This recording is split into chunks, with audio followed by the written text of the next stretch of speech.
Lepo pozdravljeni vsi zbrani na današnjem pogovoru ob kavi s poslanko Ivo Dimic in podpredsednico Nove Slovenije. Lep pozdrav tudi vsem, ki nas spremljate preko spleta. Za začetek bi našo gostjo predstavil. Že drugi mandat je poslanka v Državnem zboru. Do nedavnega je vodila tudi parlamentarni odbor za kmetijstvo, gozdarstvo in prehrano, tako da se na to področje zelo dobro spozna. Sicer pa je mati 5 otrok in prihaja iz Cerknice. Podeželje je torej ni tuje. Pa bi morda za začetek moje prvo vprašanje navezal kar na vaše zasebno življenje. Kako je pravzaprav usklajevati tako veliko družino, pa družinske obveznosti z poslansko funkcijo? To verjetno ni enostavno, je posebna umetnost. Ja, še najprej še v mojem imenu en lep pozdrav, lep dober dan. Kar poznate me že, tako kot je bilo rečeno, drugi mandat, zdaj tem naši mandati so malo krajši, vendar imamo možnosti, da se med sabo spoznamo kar nekaj vsako leto, tudi v sklopu dogodkov Nove Slovenije in pa seveda tudi preko dela v parlamentu. Družinsko življenje in pa parlamentarno življenje, lahko rečem, parlamentarno delo se lahko usklajuje seveda, če je družina seveda tista temeljna celica, kjer sprejemamo drug drugega, se razumemo med sabo in seveda, da si delimo dobro in slabo, ne. Velikokrat v življenju vsakega posameznika pride veliko preizkušenj. Mogoče jemljem tudi na nek način delo v parlamentu, pa tudi že prej preteklo delo kot neko obliko, neke preizkušnje, ki dejansko, ob kateri imamo možnost, seveda preizkušnje, ki dela v dobro vseh, a ne, parlamentarno delo ali pa delo politika je delo politike v dobro vseh. In da se ob tem ravno iz tega vidika, se mi zdi, kalimo.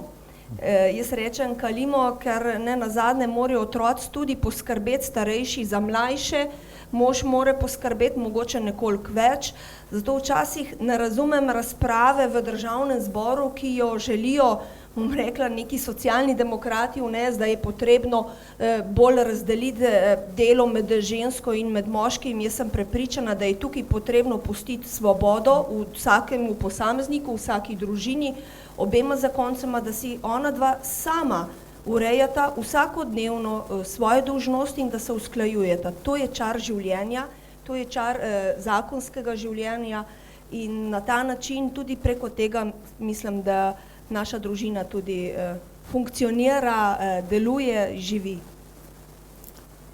Pa bi se morda kar navezala na področje, ki ga najbolj poznate in predvsem ste najbolj dejavni, področje kmetijstva. Stanje, bi rekel, kmetijstva in ni v najboljši kondiciji. Vaš komentar, zakaj je do tega sploh prišlo oziroma zakaj smo tam, kjer smo v kmetijstvu? V Sloveniji imamo eno veliko težavo, da za določeno stanje, ko nastane, nihče ne prevzame odgovornosti.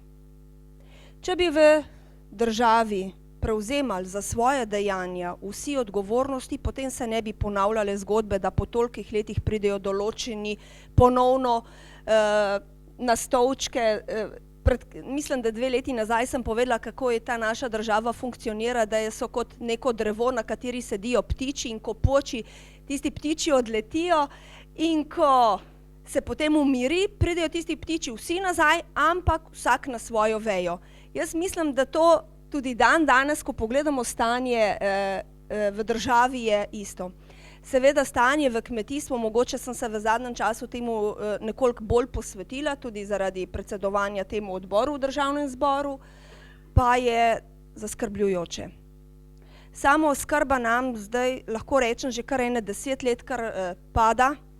Ukrepi, ki bi to padanje samooskrbe ustavili oziroma da bi se dvignili, grejo v napačno smer, so napačni. Dela se samo na koristi posameznika. Seveda gre tukaj kritika sedanjemu ministru Dejanu Židanu, ki enostavno mu tudi ne gre zameriti, ker ne prihaja iz podeželja, ker ni živel na kmetiji, ki ne razume, kaj pomeni vsak dan živeti to kmečko ali pa podeželsko življenje, da je bil pač zaposlen v velikem prehrambenem kombinatu oziroma velikem prehrambenem živilsko-predelovalni industriji in da so tam pa razmere drugačne. Predvsem izhajam iz tega, da mogoče ravno to pomanjkanje čuta, kako obrniti zadeve v slovenskem kmetijstvu na boljše, da tukaj ravno ni najbolj primeren. Je potrebno razumeti, da se ljudje želijo preživljati s svojim delom in da kmetje želijo, da se njihovo delo spoštuje in ceni. Da so nekako podstat naše države. Kaj bi bilo, če ne bi imeli zdravih kmečkih družin že v preteklosti, že stoletja nazaj, da so ohranile kulturo, jezik in da je potrebno to in te take kmetije tudi naprej ohranjati. Podeželje je zelo ranljiva zadeva. Če ne bo neke perspektive za mlade na podeželju, bojo mladi odhajali iz podeželja, kar pomeni posledično, da se bo podeželje dobesedno začelo prazniti, ker nekje se že prazni, zaraščati, da ne bo nihče skrbel, a bomo še zagotavljali neke ekosisteme, če bomo lahko še zagotavljali habitate, da se bo to vse porazgubilo, da nihče ne bo več čistil potoku in skrbel za pitno vodo. Se mi zdi, da je tukaj v prihodnosti za rešitev slovenskega kmetijstva in nenazadnje tudi okolja zelo velika skrb na strani Nove Slovenije. Tudi nas pripravljamo ukrepe za izboljšanje na tem področju in predvsem pa mačehovski odnos ministra, ki že dejansko 6 let tukaj dela na tem področju. Veliko slabe volje so povzročile tudi davčne blagajne. To je posebno poglavje, kjer se minister ni pustil dopovedati, zakaj to za majhne kmete ni smiselno in prinaša predvsem veliko ovir, ne pa koristi. Podobna zgodba se veže naprej na napovedano povišanje katastrskega dohodka, pa tudi ukinitev mlečnih kvot je povzročila določene spremembe, predvsem pri tistih, ki se preživljajo z prirejo mleka. Pa me zanima vaš komentar na te zadeve. Sploh davčne blagajne so bile izredno tudi javno izpostavljena zadeva. V preteklosti lahko rečem, da je bilo nekako šla kmetijska politika v smer, da bi se družine, ki živijo od kmetijstva ali pa na kmetijah ali pa na podeželju, preživljale s svojim delom. Kar pomeni, da bi lahko tudi od neke predelave ali pa pridelave na kmetiji lahko si ustvarili nek vir dohodka, socialno varnost. Jaz tukaj govorim o socialni varnosti. To so tako majhni prihodki od kakšne kile krompirja, od kakšne kile fižola, da bi enostavno, da so samo nek korektiv socialne države na podeželju. Od tega lahko ljudje imajo tam polja in od tega lahko bi, če bi bila seveda davčna politika v državi razumna in pa seveda daljnovidna, daljnoročna, bi lahko socialne težave ali pa to na podeželju zagotovo lahko ublažile take majhne zadeve. Ker pa država enostavno noče pobrati denarja, ki ga imamo v davčnih oazah, ki je goljufiv denar, govorimo o goljufivem denarju, prepričana sem, da je tega 80% nekje v davčnih oazah parkiranega, iz naslova skrivanja pred davčno upravo denarja ali tudi izkoriščanja delavcev, neplačevanja njihovih prispevkov, nizkih dohodkov, so enostavno država nima kje več jemati. In jaz sem žalostna ob spoznanju, da je videla ponovno po tolikih letih kmeta kot lastnika, kot nekega bogata. Aha, zdaj bomo pa mi tega kmeta tam začeli pa most, po domače rečeno, cuzat, zdaj bo pa za vsake, kar bo on prodal, mogel plačati davek, njegovega dela za pridelavo pa ne bomo upoštevali. In tako so bile uvedene davčne blagajne, ker pač vedno govorimo, pa imamo primerljivo Avstriji zakonodajo, pa daleč od tega. Avstrija ima, če samo povem primer, pridelavo mleka, se pravi mleko potem pa predelavo mleka v skuto, v smetano, v sir, v neke sire, v slanici, v olju. Skratka, vse, kar je možno iz mleka dobiti, obdavčeno kot osnovno kmetijsko dejavnost. V Sloveniji pa je kot osnovna kmetijska dejavnost obdavčeno samo mleko, liter mleka, ki ga proda. Vi veste, da marsikje, da so se zadruge mlečne ukinjale, da marsikje ni odkupa mleka in da so se začeli ljudje povezovati in nekje proizvajajo sire, skuto, smetano ali karkoli.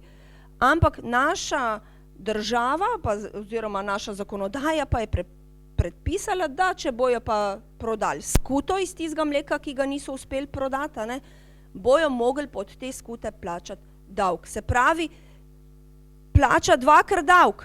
Plača davek po katastrskem dohodku, se pravi od mleka, že tako samoumevno, in potem mora še odvajati državi davek od predelave.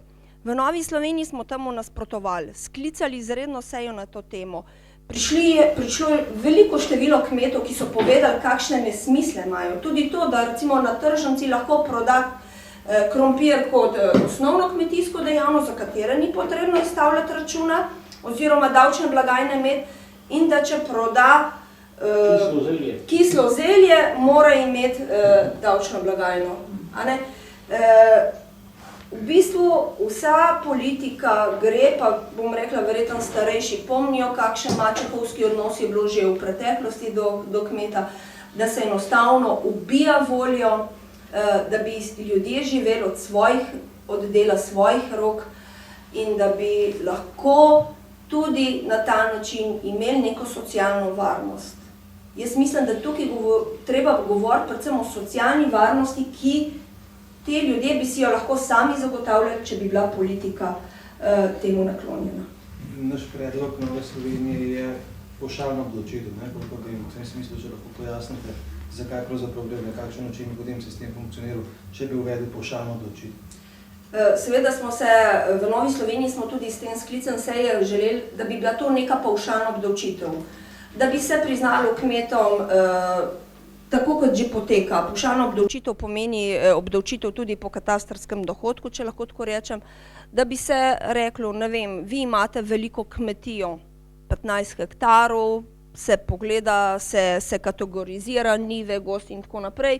Vaša kmetija ima na letni osnovi davka, ne vem, 1000 evrov, od tega vam priznamo, da imate na vse teh 800 evrov stroškov, se pravi 80% stroškov, od 200 evrov boste nekje plačali davek.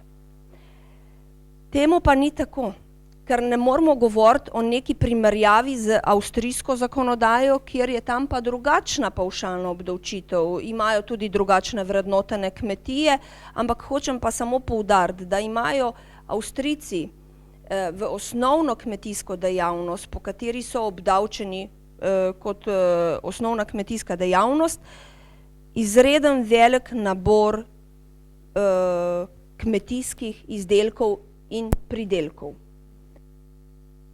Recimo od sadjarstva. Pri nas je sadjarstvo, prodaja jabolk lahko obdavčena po katastrskem dohodku kot osnovna kmetijska dejavnost, ampak že sok, ki ga iztisnejo iz teh jabolk, tistih, ki so malo obtovčeni, ki se jih ne da vse prodati, ali pa ki se naredijo suhe krhlje, je pa to že za našo zakonodajo že dodaten strošek oziroma dodaten vir državnega prihodka in morajo že od tega davek plačevati, v Avstriji pa ne. Avstrija omogoča tudi pri jabolka, da se predela še malo slabše v kis, to je vse obdavčeno pod osnovno kmetijsko dejavnostjo. Tudi les, tudi drva, tudi les do osnovne neobdelanih dil, plohov, potem suhocvetje, zelišča, ne vem, mislim, tega nabora je ogromno. Pri nas pa si pravim samo čisto osnovno, mleko, krompir in tako naprej.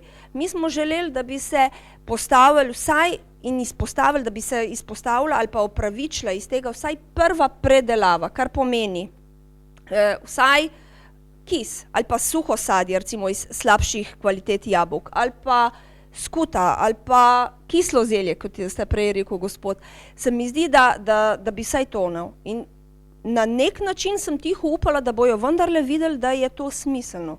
Ampak ob zadnjem izračunu katastrskega dohodka, ki smo ga prejšnji teden že malo širše v neko javno razpravo ali pa javno debato vsaj določenih deležnikov dobili, ne, enostavno so ta naš predlog povozili še več. Ne. Nabili so ravno največji katastrski dohodek ali pa največji dvig katastrskega dohodka je ravno na sadjarstvu, na vinogradništvu, na oljkarstvu,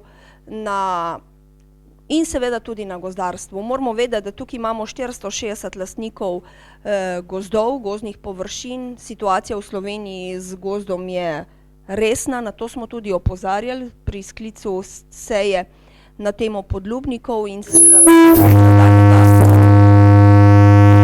izračuna katastrskega dohodka, tako da mogoče malo vam orišem, kakšno je stanje trenutno na slovenskem kmetijstvu zaradi tega, ker je enostavno, vsi govorijo, včasih proti Primorski vidite, da praktično smreka na tem delu Slovenije izumira, da je zelo velik porast podlubnikov, pričakuje se še hujšega, zato ker je bila jesen lepa in so dejansko te samice podlubnikov zalegale 4-krat, navadno 2-krat, ker je bila pa topla jesen, je to šlo v izjemne razsežnosti in tudi zdaj se pričakuje še hujši val. In želela sem opozoriti, ali pa v Novi Sloveniji smo želeli opozoriti s sklicem seje na težave, da praktično mi govorimo, kako bomo dvignili katastrski dohodek za gozdne parcele na gozd, hkrati pa praktično nimamo na določenih področjih Slovenije nobenega gozda več. Samo še neko podrast, neko grmičevje in pa bilo je rečeno in pa robidovje. Ne. In enostavno ne razumem, da ne znajo prisluhniti vladajoča koalicija, tudi Ministrstvo za finance in Ministrstvo za kmetijstvo, temu, da nekega dviga katastrskega dohodka na takih razmerah, na takih površinah ne more biti. To je zdravo, razumsko, po zdravi kmečki pameti, kaj pa bo tam se pridelalo, kaj se bo pa tam lahko še kaj posekalo nadaljnjih 50 let. Vi veste, vsi verjetno, da koristiš gozd lahko tam po 30 do 50 letih prej, ker lahko kaj ven spraviš z njega. Še več, ni pa nikjer nobenega načrta, kako se bojo te stvari pogozdovale. Veliko je bilo rečeno, da se bo poskušalo, da se bo sam gozd zarastel. Ob takem številčnejšem povečanju divjadi, staleža divjadi v naših gozdovih je praktično to nemogoče. Vemo, da divjad najprej napade lepe, zdrave smrekce, potem obgrize vse, kar je koristnega tudi od buku in je nerazumno to početje. In seveda ni akcijskega načrta. Jaz sem pogrešala akcijski načrt, da bojo rekli, bomo mi to uredili, ne vem, lastniki gozdov bojo dobili, ne vem, od maja naprej bojo dobili možne sadike in tako naprej, ampak ministrstvo še niti ni pripravilo uredbe za razpis, da bi na podlagi tistega razpisa prišli do sadik, da bi vsak posameznik si želi čim prej iti na svoje parcele in zasaditi, ponovno pogozditi gosta. In to zdaj mi že čakamo praktično v Sloveniji že od žledoloma, že od leta 2014 in se še ni nič naredilo. In še za to polovico leta, sicer glede na vremenske razmere smo mogoče že malo zamudili, vprašanje je, če bomo ujeli jesen. In smo že 3 leta v zamudi. Če se še nadaljujemo na tej točki glede gozdarstva, me zanima vaš komentar na odločitev ministra za kmetijstvo, da ustanovi državno podjetje za pomoč lesni verigi, da v bistvu vzpostavimo ponovno to lesno industrijo. Mi smo bili v Novi Sloveniji kar kritični od tega, da smo rekli, da to ni pravi način ponovno ustanavljati državna podjetja, ki so se izkazala v drugih primerih kot neprimeren, neekonomičen lastnik. Vaš komentar na to temo?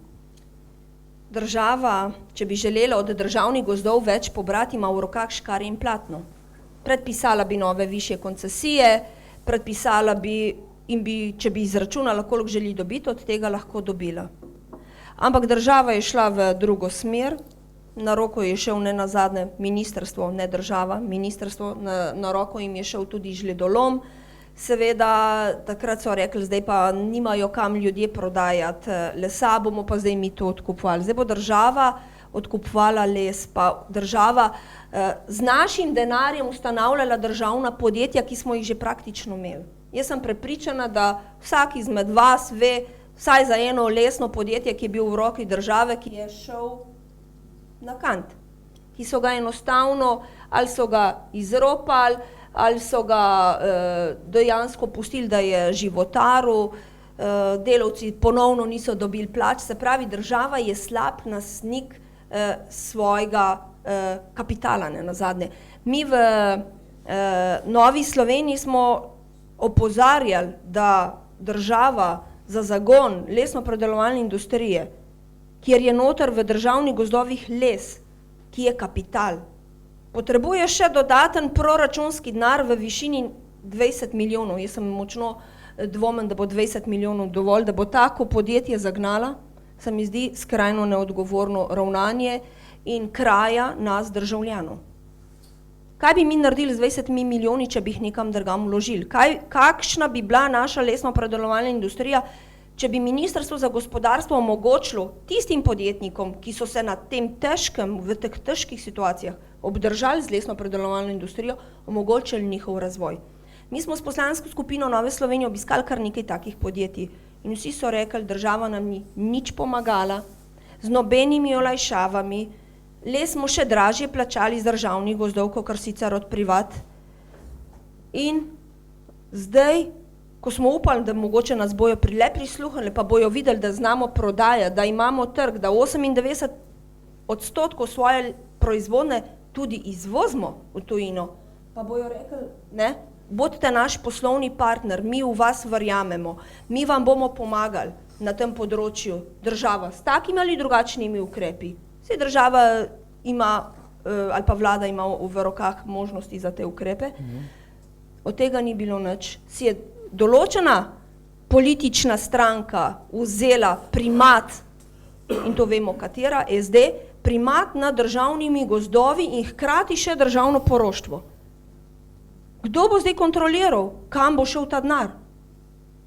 Računsko sodišče, bo marsikdo rekel, ampak samo za matično podjetje, če bo to podjetje ustanovilo hčerinsko družbo, računsko sodišče noter nima pravice kaj iskati, oziroma po zakoni. Ja, ta denar bo šel, ja, v davčne oaze, verjetno na tiste, ki že imajo račun tam, ne? Pa ne pride v javnost, kdo so to. Ne? In zato smo v Novi Sloveniji enostavno nasprotovali temu. Mi smo še vedno prepričani, da imamo dobre podjetnike, dobre gospodarstvenike v Sloveniji in njim treba pomagati, da bojo zagnali lesno-predelovalno industrijo. Mi se o lesno-predelovalni industriji, o zagonu pogovarjamo 4 leta, toliko časa, kolikor traja moj mandat. Je bilo 4 leta pa pol. Še niti enega lesnega podjetja ni bilo ustanovljenega. Pa država, vlada vedno ves čas ponavlja, bomo zagnali. Jaz ne vem kdaj. Jaz resnično ne vem kdaj. Mi bi mogli že to vse imeti, da bomo lahko iz državnega podjetja gozd koristili in delali neke proizvodne ali pa produkte, ki bojo imeli visoko dodano vrednost. Nihče ni ko sem vprašala ministra, naj mi vendar obrazloži, kaj pomeni pri lesno-predelovalni industriji visoka dodana vrednost. Da naj mi jo konkretizira, kaj to pomeni. To pomeni, da bomo imeli, ne vem, 3000 evrov ali 200 evrov ali 50 evrov na posamezni produkt visoke dodane vrednosti, dodatka, se pravi, nekega dobička, če rečem tako razumljivo vsem. Tega odgovora nismo dobili. In se sprašujem, kako bomo potem mi terjali odgovornost na bazi česa bomo terjali odgovornost od ministra, ker visoka dodana vrednost je, tako kot sem vam povedala, relativno pojem, je to 15 000 evrov ali to 5 centov, če nimaš ti nekih meril, kako in kaj se pri teh zadevah lahko meri, kaj je dodana vrednost. Jaz sem prepričana, da vsi bolj veste, kaj pomenijo take lepe obljube, prazne obljube, a ne, da nekaj pa je dejstvo, ko dejansko človek začne živeti in poskuša prodreti ali na trg, ali v poslu, in se mi zdi, da je tukaj bila neodgovornost, in jaz sem prepričana nenazadnje, da bo tudi Evropska komisija ugotovila, da je tistih 20 milijonov evrov nedovoljena državna pomoč in jo bo treba sanirati, tako kot smo sanirali LAN, tako kot smo sanirali CIMOS in še kaj drugega, ker enostavno nekateri si mislijo, da je, če so na oblasti, je za njih vse mogoče in da jih ne sme nihče po ničemer vprašati. Tudi ne Evropska komisija. Kot članica odbora za delo, družino in socialne zadeve zelo pozorno spremljate tudi problematiko revščine, pa nedavno izkoriščanja delovnih migrantov. Kljub temu, da se je gospodarska rast v Sloveniji dvignila, pa se mi zdi, da neke stopnje revščine pa še nismo zmanjšali. Kakšen je vaš komentar na to, kako se država, predvsem vlada, trenutna vlada, spopada z revščino in kakšna je v bistvu družinska politika ministrice Anje Kopač Mrak? Vaš komentar na te zadeve? Jaz sama zagovarjam to, kar zagovarja tudi papež Frančišek. Za vse ljudi je vsega dovolj na svetu in zagovarjam enakomerno porazdeljenost. Mislim, da je to enostaven odgovor na moj odnos do revščine. Revščina v tej državi ni problem od včeraj ali pa enega leta. Revščina se je kopičila. In odgovornost stranke socialnih demokratov, ki imajo v imenu socialni, je tukaj na tem mestu zelo velika. Vemo, da so se ukinile penzije. Vsem tistim kmečkim ženskam, ki jim do leta 65, pa še kasneje, ni bilo omogočeno, da bi se kmečko zavarovale. Tistih, mislim, da 170 evrov so prejemale. To se jim je ukinilo. 16 tisoč je bilo teh transferjev, ki so nekako blažile tisto revščino. Pa je to 170 evrov še daleč pod tistim pragom, ki je za neko dostojno človeka vredno življenje. In kljub samo še vedno se nič ne naredi. In potem nam ministrica govori, revščina se zmanjšuje. Mogoče se statistično revščina res zmanjšuje, ampak jaz sem prepričana, in to znajo potrditi tudi organizacije humanitarne, Rdeči križ, Karitas, da se revščina poglablja. Lahko je statistično manjša, manj ljudi, ampak tisti, ki pa so v revščini, so pa dolgoročni, dolgoletni. Se pravi, revščina traja pri nekaterih tudi po 20 let in ni svetle lučke na koncu tunela. Vedno živijo od odprtosti in darežljivosti posameznikov in pa humanitarnih organizacij, kot je Karitas. To je problem slovenske družbe, ta brezizhodnost. In vlada bi mogla tej brezizhodnosti narediti konc. In ko bi jo lahko naredila, so še tistih 16 tisoč pahnili v to leta 2011. Sama bi želela imeti tudi jaz neko čudežno palčko, vendar za tako čudežno palčko mora biti dobro gospodarstvo. In vlada ima ponovno v rokah, da temu gospodarstvu pomaga. To je čudežna palčka. Da bi temu gospodarstvu pomagala, da bi odprla nova delovna mesta, da bi več ljudi delalo, več denarja bi prišlo v proračun in na ta način bi se zmanjšala tudi revščina. In tisti ljudje, ki so globoko v revščini, jaz govorim o tisti, ki so globoko, brezizhodno v revščini, bi vendarle mogoče le prišli do neke zaposlitve, ker je še nisem srečala po celi Sloveniji človeka, ki ne bi želel delati in živeti od svojih rok. Res ne. Ne kmeta, ne delavca, ne starejšega. Vsi želimo biti koristni. Vsi želimo biti koristni. Ker preko tega, ker delo in korist je tudi spoštovanje samega sebe in spoštovanje drugega. In tega ni. Te vrednot te morale, pa kljub temu, da jo ima dr. Miro Cerar na jeziku, etičnost, moralnost in ne vem, kaj bomo upeljali. Pa lejte, to so čisto preproste zadeve. Čisto preproste zadeve so. Koliko ljudi slišim, smo bili na obisku pri Karitas v Črnučah, pa so rekli, z drugih župni hodijo k nam na Karitas, ker jih je v lastno župnijo sram jet, ker se počutijo razvrednotene, če morajo prositi, če imajo čeveljčke za otroka ali kaj drugega. Tukaj je odgovornost vladne koalicije zelo velika. In če bi oni razumeli gospodarstvenike, na 10 točkah so napisali, ni potrebno nobenega nacionalnega programa na novo študirati. Poslušajte gospodarstvenike, kaj govorijo, s čim so obremenjeni. Tukaj jih rešimo, jaz sem prepričana, da bi bila Slovenija resnično lahko ponovno zgodba o uspehu. Ampak, kot se napoveduje, mi smo vlagali zakone, ponovno jih bomo vložili zakone, tudi o razbremenitvah stroškov dela, da bojo delavci dobili 50 evrov, tisti, ki imajo minimalno plačo več, da bojo lahko, veste, 50 evrov je za nekoga en teden preživetja, ali še več, a ne? Da bi to več dobili, bomo ponovno vložili, lahko že napovem, mislim, da v prihodnjih dneh to zadeve imamo pripravljene in potem bomo ponovno stehtali to etičnost, moralnost, pripravljenost reševati revščino, tudi ponovno to vlado. Jaz upam, da bojo tudi mediji nam naklonjeni, da bojo vendarle tudi njih pozvali, kaj bojo naredili, da se bo ta revščina v Sloveniji začela zniževati. Ampak res, revščina je, ni samo finančna. Dolgotrajna revščina povzroči tudi psihične težave, manjšo samopodobo, brezup. To pa je najhujše, kar mora se zgoditi vsakemu človeku se. Tudi pri reševanju pokojninske situacije, kjer Sloveniji demografija ne gre v korist, je vlada pripravila nek osnutek, ki tudi, bi rekel, ima svoje luknje, predvsem problem v zvezi z upoštevanjem žensk, ki so rodile otroke. Vaš komentar na to? Ja, vlada je pripravila osnutek pokojninske reforme.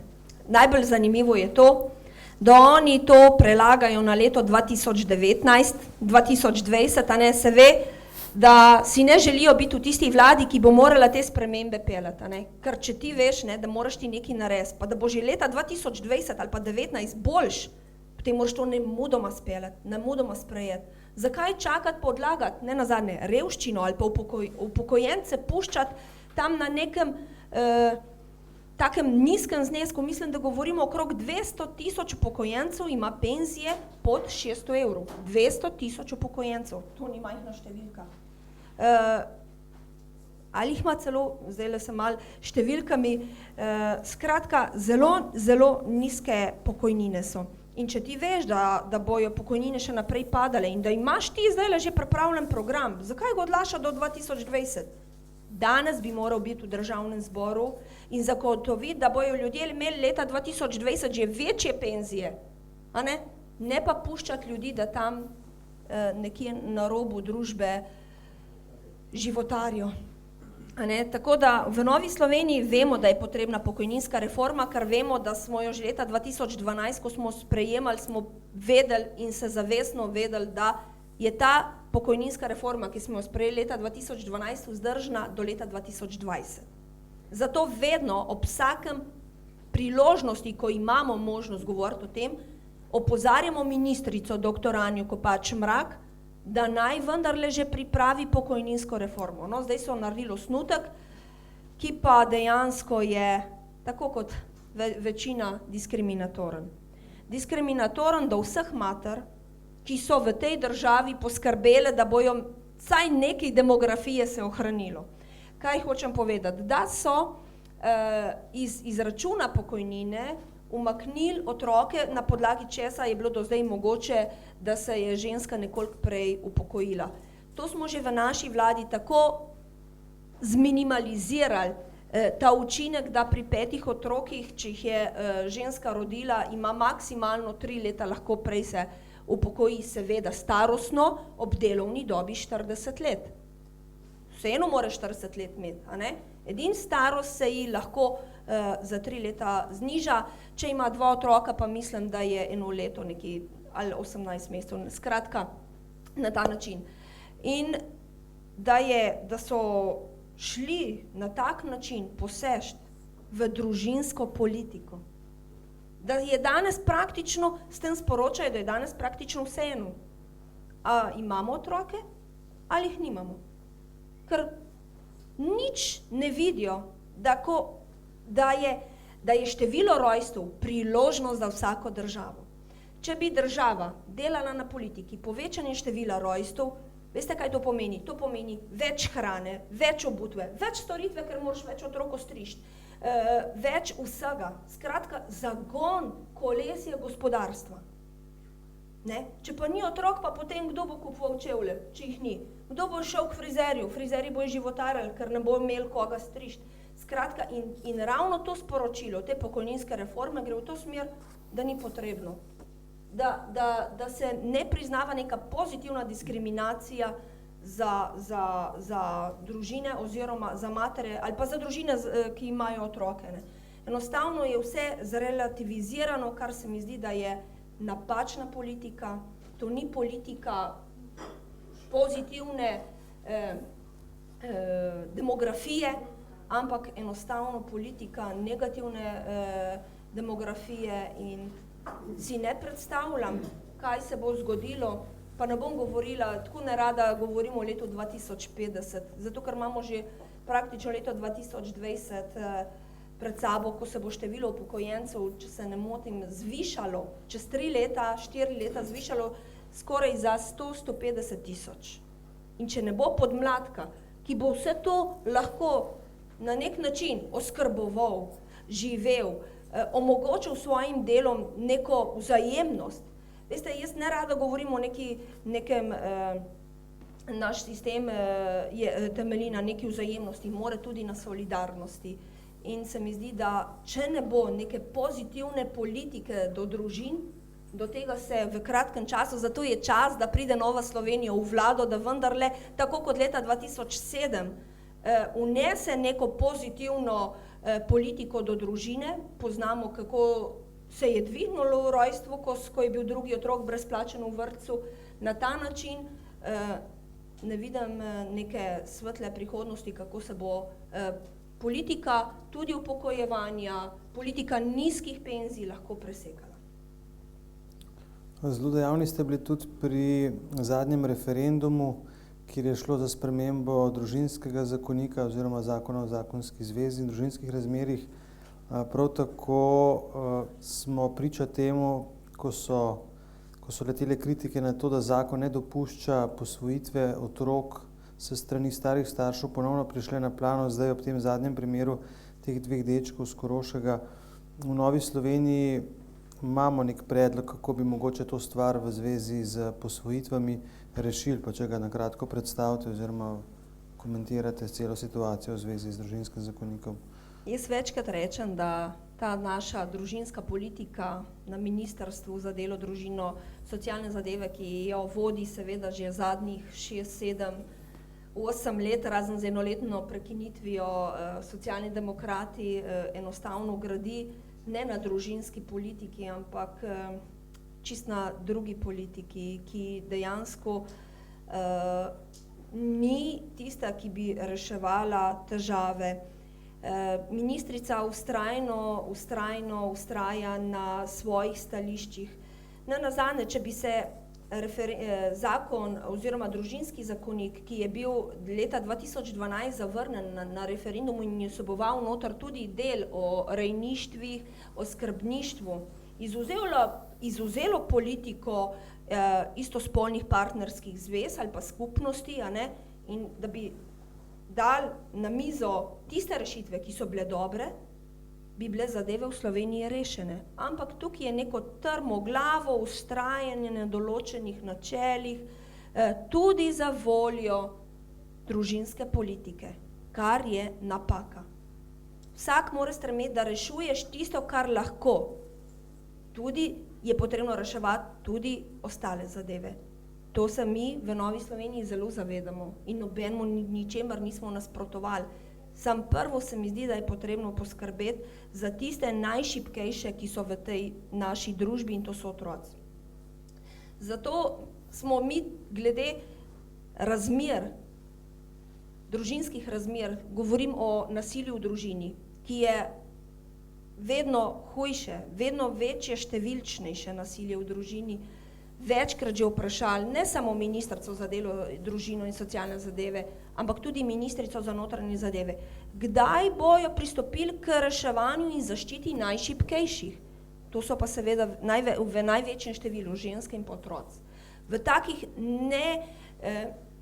nezdravih razmerih ali pa v takih razmerih dejansko so ženske najbolj ogrožene, kar tudi pokažejo vse statistike in seveda novice, ki jih spremljamo, koliko pride do nekih družinskih tragedij in da so v glavnem žrtve ženske. Tudi ženski glas smo sprejeli v poslanski skupini, ki je opozarjal in prosil, da dajmo nekaj narediti na temu. Jaz sem opozorila ministrico za notranje zadeve, da naj vendarle spremeni zakon o nepribliževanju, da je zdaj, če ženska javi na policijo, da se počuti ogrožena, jo praktično niti resno ne jemljejo in potem so te dolgi postopki, ki trajajo tudi po nekaj mesecev prej, ko dobi ona od sodnika odločbo o nepribliževanju. Sicer spet je problem trajnosti te odločbe, ta odločbe so nekje maksimalno po statistikah nekje za 3 leta, ampak jaz mislim, da bi tukaj morali upoštevati tudi pri zakonodaji izjavo žrtve. Če žrtev reče, jaz sem še vedno ogrožena, bi mogla biti ta zaščita, dokler ona sama ne reče, nisem več zaščitena. Ne pa, da imamo striktno regel toliko časa, potem pa ni več ogrožena in potem se zgodijo družinske tragedije, smo jim priča tudi zdaj. In tudi, če pokliče, jaz sem ogrožena, marsikdo ne gre in jo ne zaščiti. In tudi, da pride do prve zaščite, traja 3 dni. Zakaj? In ravno tako, tudi imamo pomanjkljivo zakonodajo in na tem mestu si ministrica definitivno zasluži interpelacijo in tudi, da je razrešena. To pa je, da če oče umori mater svojih otrok, po zdajšnji zakonodaji njemu še vedno ostane roditeljska pravica. Njemu bi mogla tisti moment roditeljska pravica prenehati. In tukaj imamo neurejeno prakso ali pa neurejen zakon, ki mora to reševati. In na to smo tudi mi ves čas opozarjali, ampak koliko žrtev bo še moglo biti prej, ko se bo te zadeve spremenile.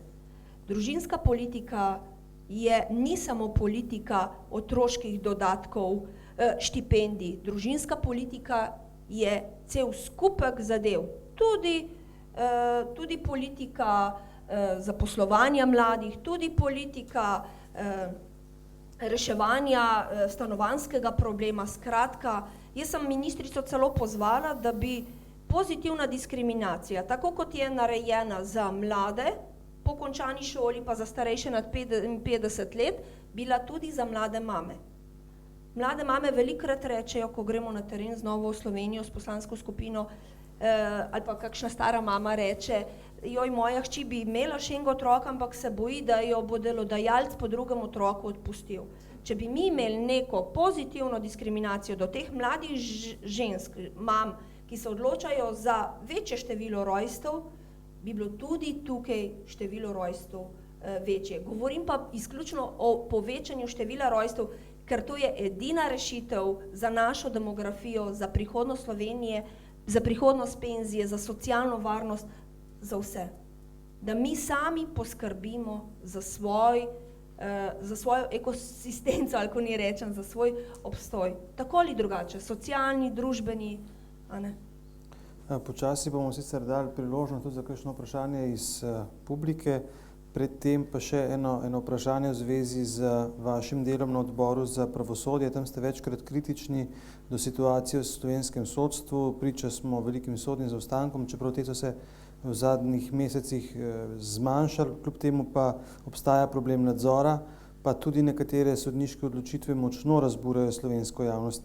Kako vi vidite to stanje v slovenskem pravosodju in kakšne rešitve mislite, da bi bile tiste prave, ki bi stanje uredile? Kako lepo se sliši, da so v Sloveniji zaostanki, se zmanjšujejo. A ne? Vendarle bi nekdo rekel, pa tudi sporočila sem slišala, slovensko pravosodje deluje. Zaostanki se zmanjšujejo, ampak treba pogledati podrobno. Zakaj se zaostanki zmanjšujejo? Zaostanki se zmanjšuje zato, ker novih pripadov ni več. Ker so se število novih pripadov, novih vlog na pravosodje ali pa na sodišča so se zmanjšala. In sodniki nimajo novih zadev toliko za reševati in imajo čas, da rešujejo stare. To je problem. Zakaj pa ni novih? Je pa vprašanje pravne države. Enostavno, kot kaže, ne da se ne bi ljudje med sabo ne razumeli več, pa da bi bili zdaj vsi prijatelji, čeprav si to res srčno želim, ne? Ampak enostavno ni več zaupanja v pravosodje in ljudje rečejo, ne bom se, ker vem, kako odločajo, ker je pravosodje zgubilo svoje zaupanje. Tudi zadevami, ko je delovno sodišče odločilo, ko je upravno sodišče odločilo, da bi moral nekdo, visok funkcionar, odstopiti svoje funkcije. Pa ni odstopil. Tudi s tem se zmanjšuje zaupanje v pravosodje. In sem kritična do pravosodja ravno na tej strani, na tem področju, da ne deluje dobro. In potem poslušam veliko krat, ko mi kakšen, mislim, da smo imeli gospoda, zdajle mi je ušla z glave, iz pravobranilstva, ki je rekel, ja, pravobranilstvo ne more delovati, nima popolnih pooblastil in ne vem kaj.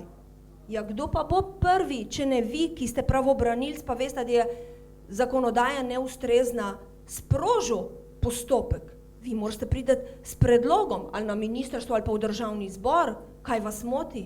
Kako ni mi vsi, pač poslanci smo izvoljeni, nismo vsi pravniki, vedeli, kaj vi ne morete. Vi ste prvi dolžni in tako tudi mislim, pravosodje je prvo dolžno, da pove, kje se kaj ne da. In še nekaj ne. Enostavno se je upeljala praksa sodne prakse. Zakon ne velja več, zato ker neko sodišče ali pa nek sodnik na določenem delu Slovenije odloči drugače, kakor mu veleva zakon. In potem, da sami sebe ne negirajo, rečejo, to je bila pa sodna praksa v tem primeru, najhujše pa to, da potem to sodno prakso zaradi odločitve, samovoljne odločitve nekega sodnika, čez nekaj časa hočejo pripeljati v zakon. To se nam je zgodilo pri zakonu o kmetijskih zemljiščih. Enostavno pravosodje, gospod Klemenčič je rekel, da sicer ne bo šel z ognjem in z mečem, ampak mislim, da bi bilo treba iti včasih z mečem, da bi se zadeve postavile na pravo mesto, da bi ljudje začeli dobivati zaupanje v pravosodje. Spet bom rekla, skrajni čas, da pride Nova Slovenija, ki ima dobre rešitve na tem področju, ki ni vezana na nobenega in odvisna od nobenega ozadja v Sloveniji, tudi poseže na področje pravosodja. Seveda po načelih krščanskih demokratov, kjer pa je spoštovanje vsakega posameznika na prvem mestu. In pravosodje je tisto, ki mora temu slediti. Hvala lepa vam. Hvala lepa vam, Iva Dimic, za prijeten pogovor. Upam, da še kdaj. Hvala tudi vsem, ki ste nas spremljali po spletu. Pa se vidimo v naslednji kavi s poslancem. Hvala lepa. Hvala lepa vsem.